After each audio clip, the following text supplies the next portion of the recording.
आज सकाळू सकाळू बिल्कुल भी गाधवाए मन नहीं लगुला एंता वर्षा पागरे खाली तो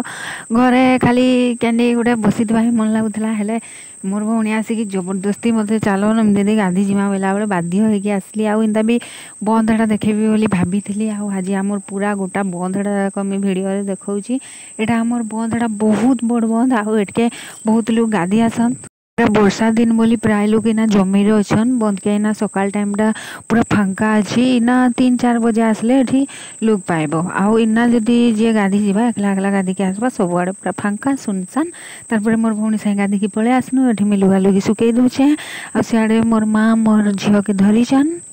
करा छुटिया छुआ घरे थिले तो जड़े नाई धरले किसी काम भी करी नहीं हुए सेटा लगे मोर माँ के धरे देली आम दुई भौणी गाधी पलैथिनु एटा मुई आसली आटा मुई लुगापटा सुकेई दउछे आमर से सामना घरटा सेटा मोर बाप घर एटा मोर शाशु घर से मोर माँ मोर झील के धरीछन आर एना लुगा लुगी सुकेई सारे जीवी ताके पुणी गधा उड़ा करबी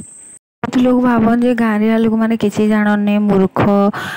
मूर्ख भाया जीवन यापन करते भी बहुत लोग से टाउनिया लोक मैंने भावन किंतु गाँवली लोक मैंने बहुत निरीह सरल आटा मोर झील बहुत लेट हो जाता बोली ये कांदुचे आना मुझे सांगे सांगे लुगापटा सुकेना ताकि जीवी गधेबी खुएबी शुएबी छोटिया छुआ जार घर अच्छी सी जानी छोटिया छुआ संभालवा केते मुस्किल जे टिके छुआ बड़ हो गले क्या जड़े नाई धरेले किसी भी घर काम करे नहीं हुए आटा मोर झील सांग